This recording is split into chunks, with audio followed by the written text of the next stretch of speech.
And that's really a class issue, and race does come into play. This is Let Your Voice Be Heard, right here on WHCR 90.3 FM, the voice of Harlem. Good morning, everyone, and happy Sunday. Morning. Hey, what's going on? Hey, guys. Happy Sunday, Facebook Live.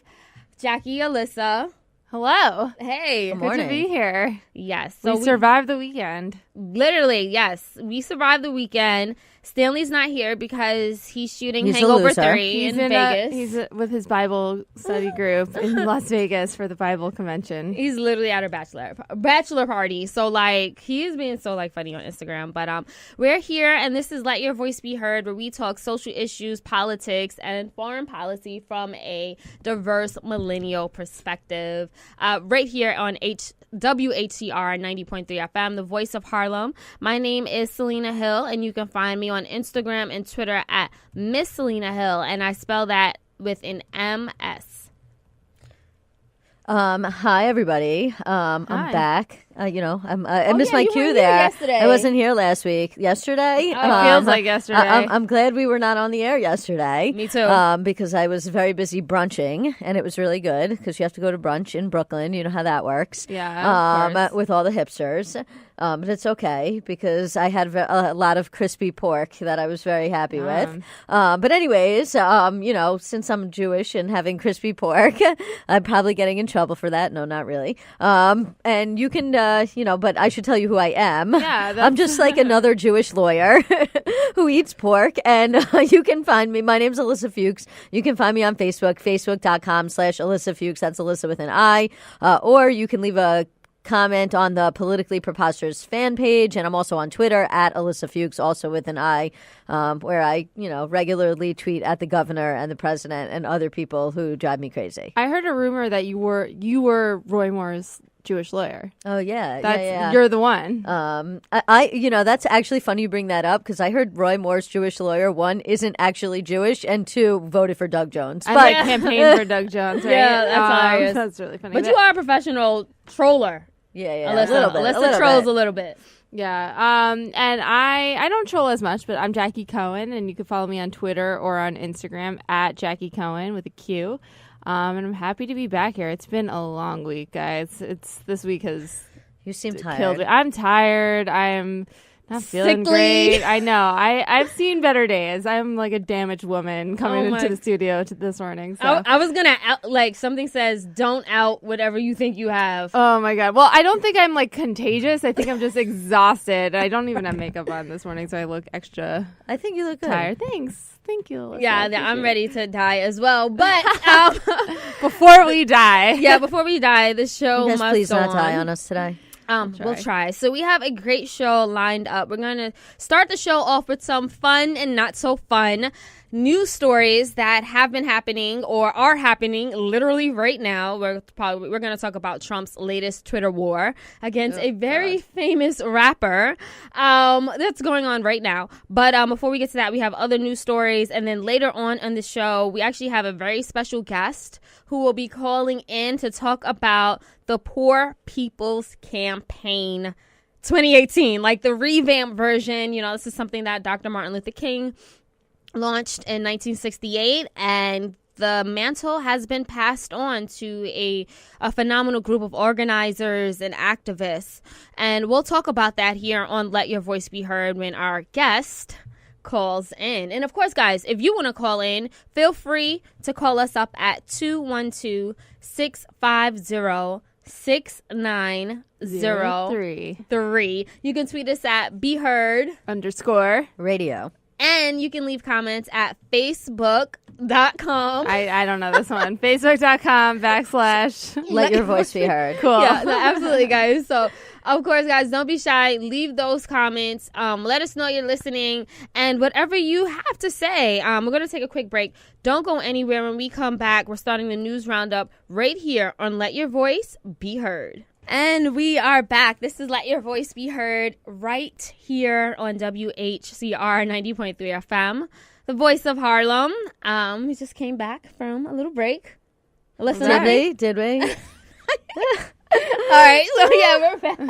We're back from a break. My name is Selena Hill. I'm here with my co-host Ilyssa Fuchs and Jaqi Cohen. I'm sitting in Stanley's seat because he's shooting The Hangover 3 or 4 right now in Las Vegas at his bachelor. He's shooting the black version of The Hangover at his bachelor party. It's not his bachelor well, party. Not his friend's bachelor party. His friend's bachelor party. He's posting a lot of really funny pictures on Instagram. Yeah. I highly and he keeps recommend. saying he's at like a Bible study. Yeah, he's okay. like, we are. There's a picture that he posted of him, and they're at like a shooting range with like big guns. Yeah. And he's like, armed with the Lord's love. He did say you that. know, I'll tell you one place he's probably not, and it's Steve Wynn's Casino. Yeah. Because apparently there's a boycott going on. I'll just throw in this short little story. Yeah. So after weeks and weeks and weeks of Republicans yelling about how Democrats should return Harvey Weinstein's money, it now turns out that literally somebody on the GOP's board, Steve Wynn, who is a hotel and casino billionaire or millionaire or something like that, has now been accused of sexually harassing many, many women. Yeah, and of shock. course, the Republican Party has nothing to say about that. Of course. And that reminds me, we're in the news roundup. Right, yeah. So it's time for us to talk about stories like that made us laugh, cry over the past week, made us really happy or infuriated. And of course, if you want to chime in, you can call us up at 212-650-6903. Or you can tweet us at BeHeard_radio. Or you can leave a comment on our Facebook Live feed, which we will likely read on the air. Yeah, do it. Especially if it's not, something ridiculous. I mean, hey. Or if We it might is, we might read something if it's ridiculous, I'm ridiculous, sure we will But read we it. will not curse or, violate any FCC rules or Yeah. say any, repeat any of your racist comments. So. Fingers crossed on that. Yeah, so speaking of different stories, Ilyssa just brought one up. We know that this past week, the New York Times released another expose, a story revealing that Donald Trump did try to fire Robert Mueller just a few weeks after Donald Trump fired James Comey, and Robert Mueller started working as the director of the FBI and started leading the investigation into Russiagate. So what that means is that he probably has been trying to impede justice. Like this could be a call of obstruction of justice. I'll just throw it to you, Ilyssa, because speaking of the legality, what are the implications of Donald Trump trying to fire again another head of the FBI? Well, I mean, listen, he obviously didn't go through with it, so that obviously cuts in his favor because, it's like, okay, he thought about it and then he didn't do it. However, it doesn't particularly help when there's literally the person who's investigating you for obstruction of justice and you might try and fire them because, of course, that's not obstruction of justice. I say that sarcastically. So obviously it's a good thing that he did not go through with firing Mueller, but at the end of the day, it's just another little piece of potential evidence against him in the obstruction inquiry. That said, it also sort of reminds me of a little skit from SNL last week or last Saturday, which was, does anything even matter anymore? Yeah, that's like how I feel about it, right? Like, does it even matter? Are people going to feel outraged by this at all? I mean, I think what was most interesting about the story for me was that he didn't do it, right? He told his legal counsel at the White House to fire Robert Mueller, and his legal counsel said no, and if you make me do it, like, I will resign before I do it. And Trump was sort of surprising that he was, that he like listened to somebody's advice and didn't go ahead and do the disastrous thing. But I agree, like, does this even matter? Are people going to feel outraged about it? Like, I'm listening to a podcast about Watergate right now, and the whole premise of this is, did people know that Watergate was sort of happening, like, and did people understand the magnitude of it while it was happening? And at some point there was a shift and people did, right? And I don't see that happening here. I don't see people, if anything, they're normalizing it and they're just sort of numb to it. I mean, no, you're absolutely right. It's like, I don't think anything really matters. I mean, in the same week, past few weeks, we've been seeing things unfold with Stormy Daniels, the porn star that Donald Trump allegedly paid off to keep hush, to keep silent after he had an affair with her. I think when Barron, his youngest child was only 3 months, and he was like, of course, married to Melania. And it's like, yeah, the president had an affair with a porn star. it's like that news just came and went, and it's like off no to, one even knew. Do you guys remember when there was a huge scandal because Obama wore a tan suit and it like or went mom on for, like, jeans? 3 Yeah, weeks? I remember that. Do you right. remember the huge scandal where they tried to impeach Bill Clinton over having an affair with Monica Lewinsky? Well, I I mean, mean- in theory, they tried to impeach him for lying under oath about Yeah. having the Right, affair. right. But, you know, listen, it's was like things like of this magnitude used to actually be a big deal, but now under the Trump administration, it's just like, oh, that's what happened today. Hopefully, we won't be in a nuclear war tomorrow. It's just not any more outrageous than anything else coming out of that office. So it is, and it's like we've become almost numb to it. I mean, like we've become numb to a lot of things. Like there was a school shooting this week that happened, and 2 kids died, and I think that story didn't get as much coverage. Like we all got that push alert from the New York Times, and that was it. that story didn't get that much coverage because, it wasn't a brown person that was shooting up the school. Because apparently Right. Donald Trump, when somebody drives a car, on a bike path in New York City and it's a brown person Right. with a Muslim sounding name, Donald Trump is tweeting, in a half a second before he even has all the facts about how we have to protect, the American people from terrorism and how we have to do all these things with immigration and, Right. have Muslim bans and stuff. But, whenever some white person goes to a school and shoots it up, it's like silence. Right. Literally. Radio. They're not a Literally terrorist. silent, Because guns. And mental illness. But yeah, so speaking of all the craziness, Larry Nassar has actually been sentenced to, I think it was over 100 years. 175 And- years, I think. Yes. Up to 175 Up to years. 175 years in prison for sexually abusing a number of a U.S. gymnast for decades. And Yeah. like the details that came out were devastating. Like he was literally like aroused and not using a glove and like putting his finger And doing in their things, vagina. just molesting young girls. Molesting young girls. I That's mean, that's like what it is. hundreds. It's like, oh, hey, let me check allegedly. out your hamstring. Yeah, no, and what was amazing was that during the sentencing for his, after he had been found guilty, and this was during his sentencing, I think over 100 women came out and spoke at his sentencing, read letters describing their abuse, and the judge let this happen. And Ilyssa, is this typical for a judge to let? No, this is these not victims typical happen? at all. In fact, actually, some people are saying that the judge should not have done this because she sort of interjected herself in a sort of a non-neutral way. But, at this point in the proceedings, he's already pled guilty. He's being sentenced, so it's not really like the judge can have any kind of bias. Right. Like you could say might happen at a trial. I mean, at the end of the day, anybody who's a victim has the right usually to come give a victim impact statement during a sentencing. So if there's 160 victims, then why shouldn't all of them be able to come, give their piece about what happened? So I think it is sort of unprecedented. It doesn't sort of happen like that usually, but also the sheer number of victims that he had was also outrageous. unprecedented. Yeah, absolutely. But even more outrageous about this whole thing is the fact that it looks like the University of Michigan knew that this thing kind of thing was going on for a long time and didn't do anything about it. It looks like the USA Gymnastics knew about this kind of thing going on for a long time and didn't do anything about it and didn't protect any of the girls. So,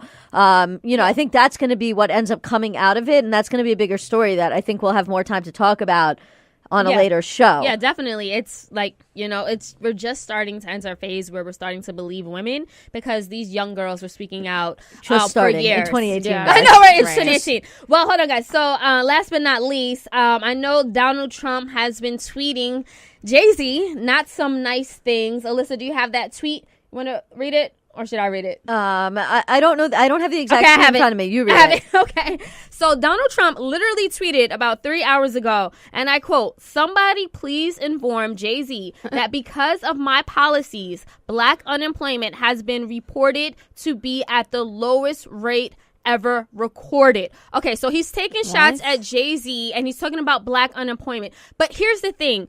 But Donald Trump has been in the presidency for like 1 year. All of these, like the results of lower unemployment rates for black people and Hispanic people and Americans in general are the result of years of policy, like years of different things put into practice under Barack Obama. He can't take credit for this. Right. No, absolutely not. I mean, listen, I will say he is right. black unemployment is at the lowest rate that it's been in a really long time, and that's a good thing. But as Selena pointed out, one, he shouldn't get credit for it because he hasn't been in office long enough for his policies to really take hold for him to be able to get credit for it. And number two, and we're going to talk about this at length in our next segment, the income inequality gap is still so large. So it's like, okay, fine. More black people have jobs now than ever before, and that's good, but what are they getting paid? Are they all minimum wage jobs? Are they part-time jobs? Are people still in poverty? And the answer to that question is yes. Black poverty rates are still extremely high, which I know we're going to talk about in just a few seconds, so I don't want to jump ahead. But you know, like that's why, and you know, that's why this is so perplexing. And also, he probably shouldn't start beef with Jay-Z. Yeah, and also, this is not the first time he's taken credit for something that had nothing to do with him by a long shot. I mean, just last week he was taking credit for the Women's March. So, like literally, I mean, and actually, you know, he can take credit for the Women's March because it's certainly in response to him being in that office. But he was saying, you know, women should be celebrating, like women should be, I don't know, whatever he tweeted about. Yeah, like how he was like, endorsing the Women's March. It's a beautiful day. Go out and celebrate the fact that we have low unemployment. What world is he living in? In alternate reality. That's what that's I called. think it's called Kofifi. Yeah, that's the planet on which he resides. So Trump lives in a world of Kofifi. On that note, we're going to take a quick break, but don't go anywhere, guys. We have a very special guest who we will be announcing on air with us, and we're going to be talking about the Poor People's Campaign. You know, talk about unemployment. So this thing goes very, very deep, and we're going to talk about it. This is Let Your Voice Be Heard. And we are back. This is Let Your Voice Be Heard right here on WHCR 90.3 FM, the voice of Harlem. Again, my name is Selena Hill. I'm here with my co-hosts, Jaqi Cohen and Ilyssa Fuchs. What? Stanley Fritz is in Vegas. Smoking legal weed. Smoking? I don't know what he's doing. He will not, guns. He will not confirm or deny that. Right, yes. He won't. Thank you, says our lawyer. But yeah, so we just wrapped up the news roundup. Now we're going to talk about inequality in America. Why? Because it is growing. So according to inequality.org, the top 1% of America's income earners have more than double their share of the nation's income since the middle of the 20th century. So the nation's highest 0.1% of income earners have seen their income grow 7.5 times between 1973 and 2007.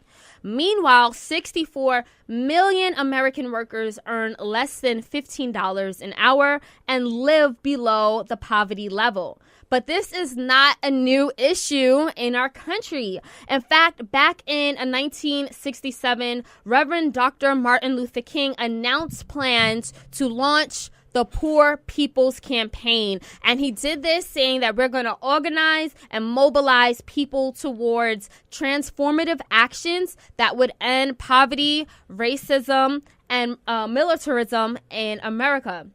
So later that year, and then in 1968, the following year, they were actually, launching the campaign. And we know in April of 1968, that was when Dr. King was assassinated. But before he was assassinated, he was meeting with different groups across the Western Hemisphere, and they really wanted to unite on the front of tackling poverty from a multiracial, multi-religious, and multi-everything background, right? So he was meeting with leaders in Mexico and in different parts of America. And honestly, I mean, if you ask me, I think that because he was meeting with people beyond like the African American community, and he was like, we're going to take down poverty, which affects poor white people, poor black people, poor Latinos. I think the government, that's when they were like, we have to take this leader out, because that was a huge threat to capitalism and also to a number of systematic ills, white supremacy, and a number of other things, just the things that are pretty much the fabric of our country. He wanted to tear that down.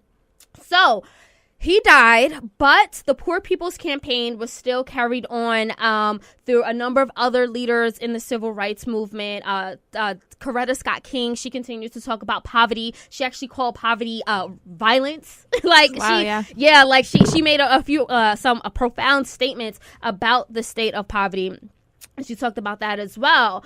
But now we're here today in 2018, and actually, just to scale it back, last month on I think it was December 4th, 2017, Reverend Barbara and a number of other organizers and activists, they launched the new Poor People's Campaign, basically to carry that mantle. Now, the name of the campaign that's going on right now, it's called the Poor People's Campaign, a national call for moral revival. And it has united tens of thousands of people across the country to challenge the evils of systematic racism, poverty, the war economy, and ecological devastation, as well as the nation's distorted morality. So they're doing a lot of big things, and we actually have a very special guest on the line, Barbara Smith, who we will introduce formally in just a few more moments. Before we do, I just want to ask the panel, Ilyssa, Jaqi, when it comes to poverty, what would you say, how would you define poverty? Like, who are the poor? What is poverty? I mean, obviously, that's a complex question with a complex answer. But, anybody who's underneath the poverty line is currently living in poverty. And if you want to look at an even bigger picture, you can say that 99% of the people living in America, even though not in poverty, are holding only 1% of the wealth, where 1% of Americans are holding 99% of the wealth, which is sort of the catalyst for the Occupy Wall Street movement in 2011. And so even though it's not a situation where 99% of Americans are below the poverty line, the fact that the income gap is so large is what helps to perpetuate poverty, among other things, racism, classism, criminal justice issues, and voting rights. Yeah. Jaqi, loaded question. Why is there poverty? Why is there Well, because I think there's a power dynamic in this country that enables the 1%, the wealthiest few, to hold on to power that the rest of the country does not, right? And Absolutely. so when you equalize that balance and sort of shift the wealth from that very few, that group of very few to the many then have much more power than they currently do. And there's a power shift in this country. So I think that's why, certainly in 1968, when Dr. King was talking about this, it was seen as such a big threat, because he was talking about shifting the power of this country and taking power away from those that had it and giving it to the many. And that is seen by those that huge threat. So it's not surprising that that would be seen as such a threat to those who are in the 1%. No, absolutely. It's definitely about power. So now I want to actually introduce our very special guest who we have on the line, waiting very patiently. Her name is Barbara Smith. She's an author, activist, independent scholar, and a pioneer in the Black feminist movement.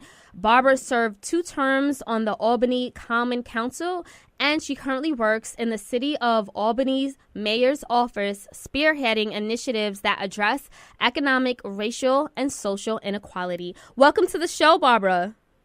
Thank you so much. So, you've been doing activist work for decades, and the results of your work are still being felt today, and have opened up so many doors, even for someone like me, as a woman of color.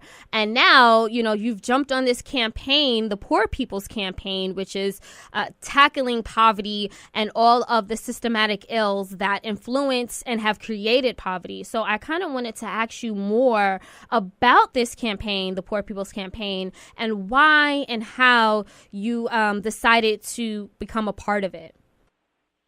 Well, that's a big question. One of the things that I really love about the Poor People's Campaign is that it is mobilized around addressing poverty.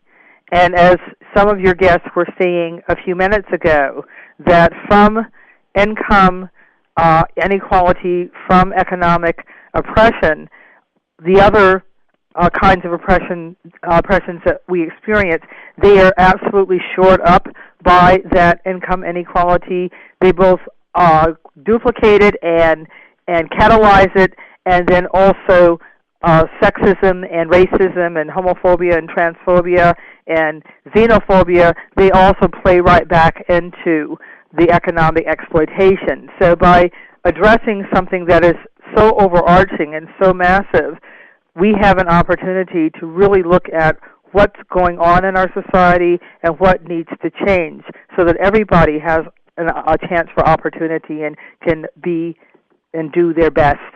We don't have that society now, unfortunately. So I like the fact that it's a big picture kind of initiative. Barbara, can you talk about some of the objectives of the Poor People's Campaign?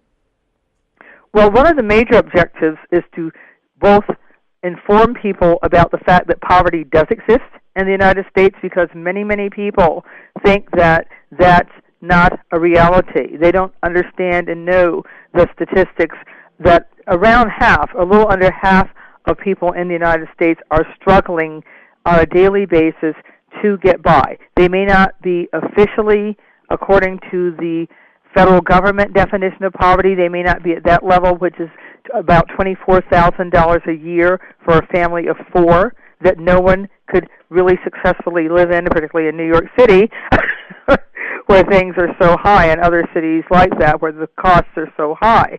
But just think about the fact that somebody who's at $25,000 for a family of four, they're not living large either. So that's the first thing, to let people know that poverty is an ongoing major issue in our society. In fact, we might say it's, again, the overarching first cause, root cause issue, and that poverty is in many ways worse now than in 1968 when the Poor People's Campaign under Martin Luther King's leadership was first started. The other major objective is to shift the moral narrative in this country about who is poor, why are people poor, who has value, who is considered to be less than. It's to look at things a very different way.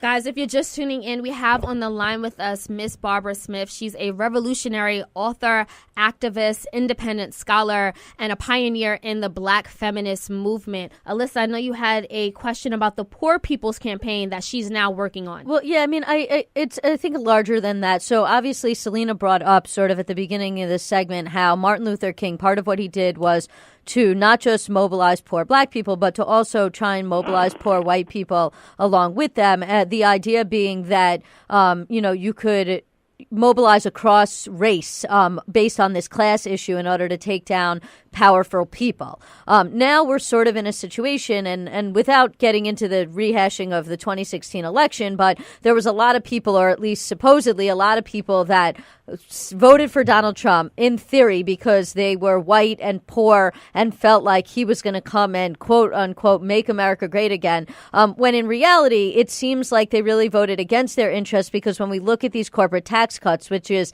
as far as I can tell, the only legislative achievement that Donald Trump has had, these corporate tax cuts, more likely than not, are going to increase the wealth gap even more, and help those people who are already rich become richer, but not necessarily help poor people. And so, coming off of that comment, I guess the question is, how is it that these people, poor white people, can be reached and mobilized within the Poor People's Campaign like Martin Luther King wanted to do or was in the process of doing back in the late 60s today, and sort of shift the conversation? Because it seems to me like a lot of poor white people continue to vote against their economic interests for racial reasons, racial resentment. And I'm sort of thinking, how do you guys think you can bridge that gap?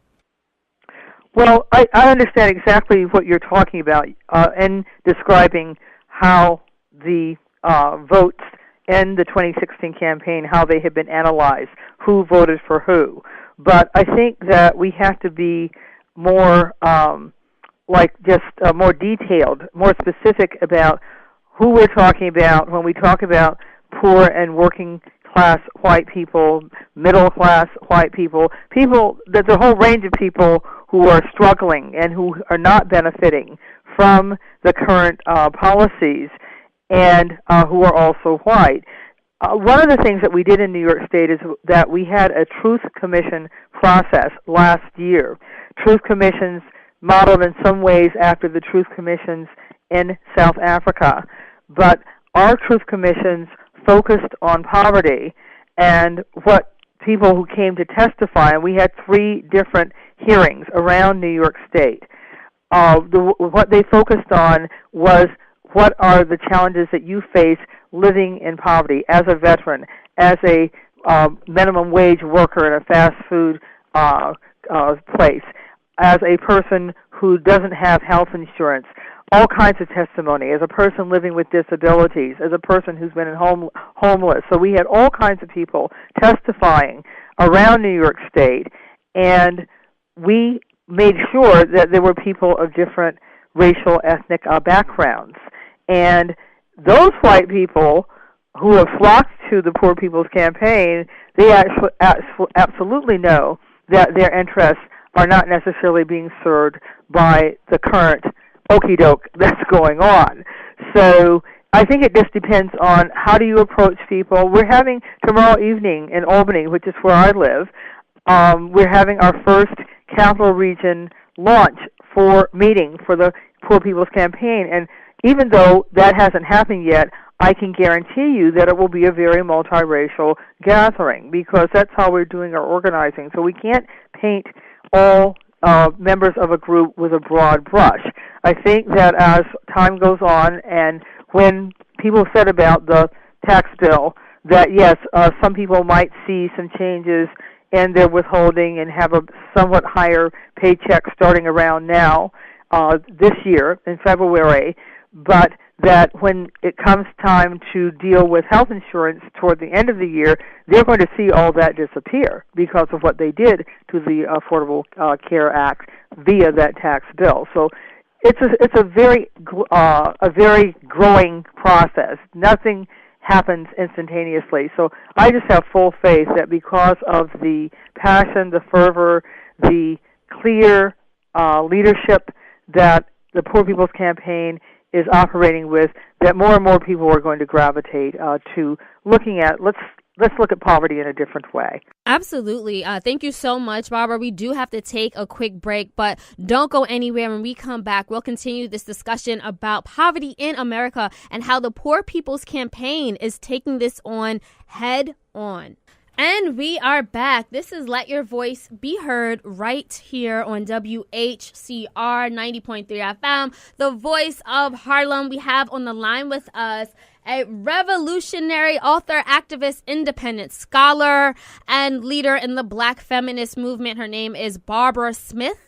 And she's talking about the Poor People's Campaign that's going on right here, 2018, to take on poverty. I understand we do have a question or comment coming in. Yeah, we have a comment. It's kind of long, so I'm just going to read a little portion of it. It's from Facebook?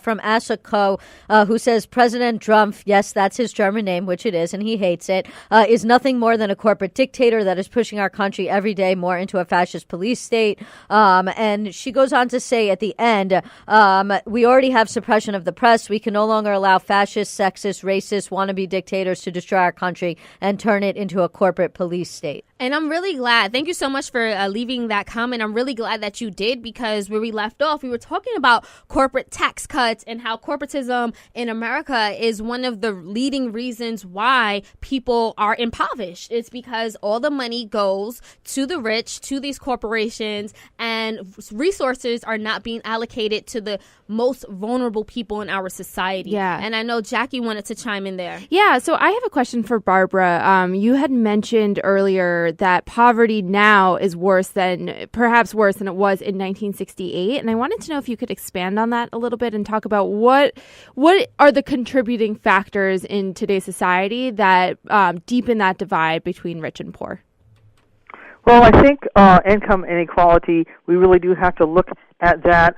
We have to look at policy, too. This is not exactly an answer to your question, which I will get to, but when you were talking about how all this money flows to the 1%, that if it was allocated more fairly, that it would help to alleviate poverty. What I would like to point out is if there was a true commitment to improving infrastructure in the United States, that is a massive infrastructure program about bridges, about roads, about buildings, about all those things that need such attention and that are crumbling, that would be a way of improving people's economic profile and situation as well. It wouldn't be because of social welfare, it would be because if we fixed everything that needed fixing on a civic level, that would be a massive employment boost for so many people. But the fact that there are not policies that look at like infrastructure, committing to and prioritizing infrastructure improvements as opposed to, for example, weaponry and militarism, because there's not that kind of a policy, those kinds of policies and initiatives, people absolutely do feel that and fall through the cracks. One of the things that I wanted to make sure to be able to bring up on the show today is to look at the minimum wage, because as we know, there's been a robust fight for 15 all over the nation and also in New York State, and that was led and has been led often by people who work in fast food contexts and other businesses like that. And there have been some wins, particularly on the state level.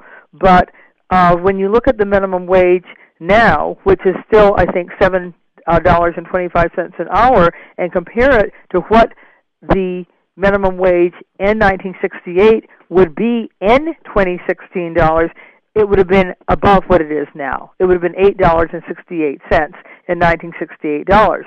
So in 1968, then, the minimum wage was higher in spending power than it is now. What does that do to people who are trying to make do on it? There's another concept I wanted to bring out, which is one that I was introduced to through the United Way, and that's a concept, an initiative they have called ALICE, like the woman's name, Alice. But ALICE stands for Asset Limited, Income Constrained, Employed. These are working people who may have more than one job, often have more than one job, but they have to make choices between the necessities of life, like rent, like food, like the car and then transportation, clothes, that they can't afford everything they need, even though they are employed. They are asset limited, income constrained, employed.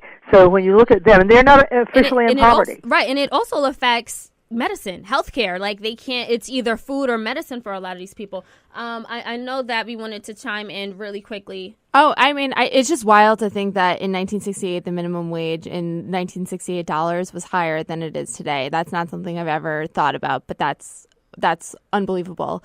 And I'm really happy that you brought up infrastructure. I do think that we have crumbling infrastructure in this country. Particularly, it feels that way in New York City when you look at our mass transit system. And I think that is a clear, I think a country's priorities can be seen in its infrastructure. And when its infrastructure is falling apart, I think it's symbolic of the society as a whole. So I'm really happy to hear you bring that up. Right. No, I mean, I agree with that. Listen, the other thing that I wanted to add was about spending. You mentioned sort of about how much money we spend on the military. Obviously, there's a line from a Tupac song where he says, we have money for war, but we can't feed the poor. And we can look at this historically. This isn't just today. We spend more money on the military than the next 15 countries combined, 14 of whom are our allies, and we don't, and yet people, American people, particularly those on the right, complain about welfare spending as if we're really spending that much money on food stamps, when in reality the amount of money that is spent on helping out people in poverty is very, very minuscule. It makes up less than 1% of the U.S. budget, whereas the military spending makes up something like a third of the U.S. budget. And if you look historically at this, back to the 1970s, LBJ had a real shot at ending or reducing poverty in a real way through his Great Society program. And what happened? Instead, Great Society failed because they diverted all that money into Vietnam, and the money was poured into Vietnam, blood and treasure. And then the Great Society program ended without lifting people out of poverty. But if it would have continued, it would have lifted people out of poverty. And this is still the same thing we have today. So we constantly are pitting the military against poor people in this country, when really that is completely a non sequitur. On top of the fact that when you look at issues like criminal justice and the large number of poor and black men that are incarcerated in the United States, and the fact that our incarceration rates are so high, predominantly for nonviolent crimes, and that when people get out of prison, they can't get jobs because they have a criminal record, so then they end up recidivating and going back to prison. And so you have to say all of these issues, mass incarceration, militarism, and the military-industrial complex and the prison-industrial complex are all also related to poverty. No, that's right. It's intersectional. And another thing that relates to poverty, black feminists, black feminism. And I wanted to get your take on that, Barbara Smith, as we switch gears a little bit, because I want to know what makes poverty a black feminist issue. Well, I'll tell you about that in a moment, but I can't lose the opportunity to let people know how to connect with the Poor People's Campaign. There's a robust effort in New York State. I'm one of the people who's on the coordinating group for the entire state. So I would suggest that anyone who's interested in finding out more, go to poorpeoplescampaign.org. That's the website, but you can also check to find New York State Poor People's Campaign on Facebook. There are events going on all over the state on a regular basis. Next week on February the 5th, there will be a letter delivered to the New York State Legislature about these issues, just to put them on notice, and also keep your eyes and ears open for what's going to start happening in May. That will be the beginning on Mother's Day of 40 days of nonviolent direct action and civil disobedience. 40 days. And that's happening all over the country. 34 states have committed to doing that, so there's a lot that's coming down the path. And I hope that everyone will get involved in some way to raise these issues around the crime of people being poor in such a rich nation. So, black feminism. I do everything as a black feminist. Everything that I commit myself to, I do it for my black feminist beliefs and my black feminist commitments. When you look at the situation of women and women of color in poverty, you see immediate connections to something called the Poor People's Campaign. There are so many ways that when the multiple oppressions begin to snowball, that women and often people who are part of our LGBTQIA community, particularly trans people, transgender people, you see all of that just snowballing with very, very detrimental effects. Trans women of color are some of the poorest people and the most likely to be homeless in our nation. So obviously there are connections between gender, sexuality, identity, sexism, the fact that women still earn just a proportion of what men earn on the dollar for the same kind of work and the same kinds of responsibilities in their work. So there are a lot of connections between my black feminist politics of many, many decades and these issues that we're addressing with the Poor People's Campaign. Yeah, absolutely. And just to add on to it, if you think about it, poor African Americans, especially women, are suffering from racism and sexism, and that only amplifies poverty and to its maximum level. And then we had to deal with the stigma, black women being stigmatized as welfare mothers and welfare queens. Yes. So, it's multi-layered there, and it definitely affects disenfranchised people the most. Trans people, people of color, women, and if you happen to be all of those three, yes, it's disheartening. Good luck. Right. And when you look at single-headed households, women who are the single heads of households, they are the most likely to be living in poverty. Why? Because if they are people of color, they are discriminated against both by racism and by their gender, and then they're poor. So there's economic oppression coming into play, gender and race, and the result is injustice. Barbara, we want to thank you so much for joining us here on the show, Let Your Voice Be Heard, and of course for your activism for decades, and now you fighting in the Poor People's Campaign. We definitely appreciate it. If you want to just give the website one more time to our listeners. Yes, it's poorpeoplescampaign.org, And just FYI, in '68, when the Poor People's Campaign was happening, and also when Martin Luther King was assassinated, I was a college student in New York City. So I've been at this for quite a long time. Wow, yes, that is amazing. So thank you so much. I just wanted to get any final thoughts from our panel about poverty and what we can do to fight it, to eradicate it. I mean, I'm really struck by the fact that, just hearing that 1968 minimum wage, in $1968, that the minimum wage was higher than it is today, and that income equality is worse today than it was in the 1960s is it's unbelievable to me. And that we haven't been able to make progress. And if anything, the divide between rich and poor in this country has gotten worse. But I think it's important to remember that poverty isn't just a happenstance. It's not something that just happens to you. It's systemic, and it keeps the rich powerful, and it keeps the poor disenfranchised. And I think that it's really important to remember that it's not just a case of bad luck. It's a systemic thing that keeps the impoverished poor. And I think it's also important to remember that there are infinitely more people who are disenfranchised, who are poor, than there are wealthy, ultra wealthy elite, right? So I think that's really interesting to remember, that there are more people who are without than those who have. And I think ultimately that speaks to the grassroots power that this movement can have, that there are more people ultimately who can gain back power for themselves than there are who, just have a lot of money. Absolutely. I mean, I'll start there, which is there's strength in numbers, and we have the people power. But also, just to go off of Jaqi was saying, nobody's poor because they bought an iPhone, despite what Right. Jason Chaffetz and other representatives in Congress seem to believe.